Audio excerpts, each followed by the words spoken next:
My role presently is as the President and CEO of University Health Network in Toronto. In that capacity, I'm also, in my view, the Chief Patient Safety Officer of the organization. I'm a surgeon, and I trained many years ago now as a cancer surgeon and worked most recently, prior to my UHN role, in the United States at the University of Texas MD Anderson Cancer Center. I'm here to share a story that impacted me personally, a story of patient harm. My own interest in patient safety really began with a personal event. At the time when I was working at the University of Texas MD Anderson Cancer Center as a professor of surgery. And on one day there, we were doing a very, very complicated operation for a patient who had a disease in his esophagus, in the swallowing tube. And we were doing a very complicated procedure where we take the patient's colon and we transplant it to replace the diseased esophagus. It's a complicated procedure. It involves multiple teams. The operation took 9 hours to complete. Everything went well, and at the end of the operation, we routinely have a process where a team in the operating room does a sponge count. They check that we have not, by accident, missed a sponge. And the first count that was done was incorrect. This is actually fairly common in big operations, and I asked the nurses to repeat the count. The second count was correct, giving me some degree of comfort, but leaving me with an element of doubt. At that point in time, the operation had been going on for a long time, the patient was cold, and I felt it was absolutely impossible that I could have left a sponge in the patient. And I decided instead to let the patient go to the recovery room. There was a little bit of uncertainty, and I decided to get an x-ray in the recovery room that we would do just to be sure. And as soon as that x-ray was performed, my fellow called me and said, "There's something left inside the patient." I couldn't possibly believe that, because I didn't think it was possible that I could have left something in the patient.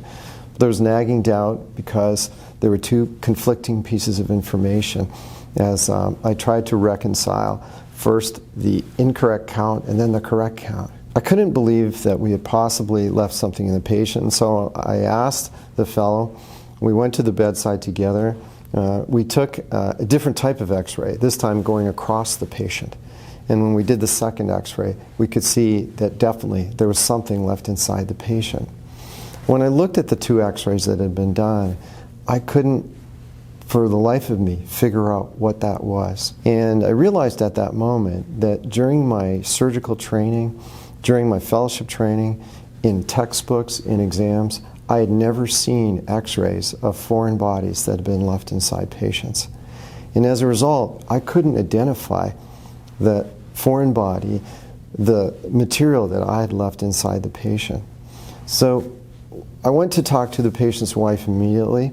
I said to her, "Something's not right. We've done an x-ray. I think that I've left something inside your husband."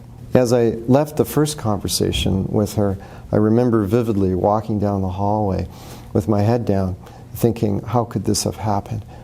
How am I going to figure this out? What am I going to do? What will this mean for me?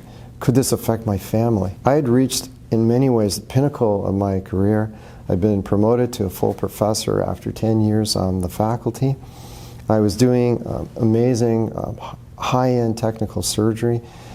We were experiencing incredible success as an organization and in our group. And I was concerned that this would really adversely affect not just me personally and professionally, but would have wider implications on the organization and could, in that environment, also extend into a world of litigation and very complicated stream of events that's very, very unpleasant for everyone involved.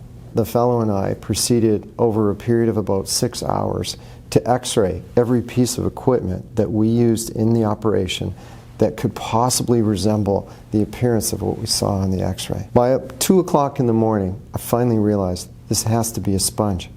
We x-rayed the sponge, and sure enough, that's what it was. We went then with a plan to go back the next morning and reoperate. I slept in the hospital that night. The next morning at 7:30, we went back to the operating room. I sat in the corner of the room on a stool. And I looked and watched my fellows reopen the abdomen. It took them just 20 minutes. They reached inside, pulled out the sponge. The whole thing was over in about 30 minutes, and I went back out and talked to the patient's wife, and I said, we figured out what it was, we confirmed it, we've removed it, your husband is going to be okay. The patient was okay, but that moment was like no other in my career. I felt horrible. I felt humiliated. I felt such grief. I could not believe that I could possibly commit an error like that. And as I began to think about this in greater detail, I began to realize that, yes, I had committed an error, but that multiple systems had failed this patient. And in my later academic life, as I went to Boston and studied patient safety at the Harvard School of Public Health, I really learned a tremendous amount about the science of human error. Much of what we have to do today is to acknowledge and recognize that in healthcare we have had historically a culture of shame and blame, and a practice oftentimes of covering up our mistakes and moving on to the next patient. We need to move past that, embrace principles and concepts of a just culture, and employ systems thinking to better understand the complexity of the work environment that we have in healthcare. One big opportunity that we have is to adopt principles, practices, and approaches that are used by other industries.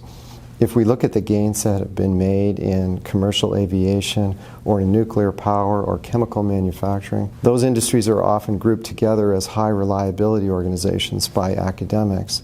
And by adopting many of the principles and approaches that have been taken in this group of industries and taking them to healthcare, we can really introduce dramatic change. One of the biggest changes that we're bringing about at University Health Network is an approach and a program that we call Caring Safely. It's a program that we have designed and built and rolled out together with the Hospital for Sick Children in Toronto.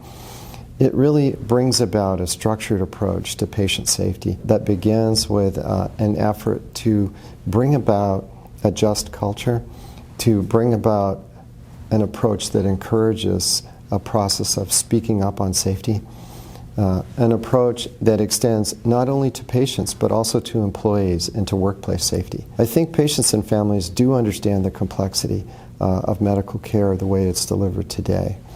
They do understand that at times things don't go the way that we plan.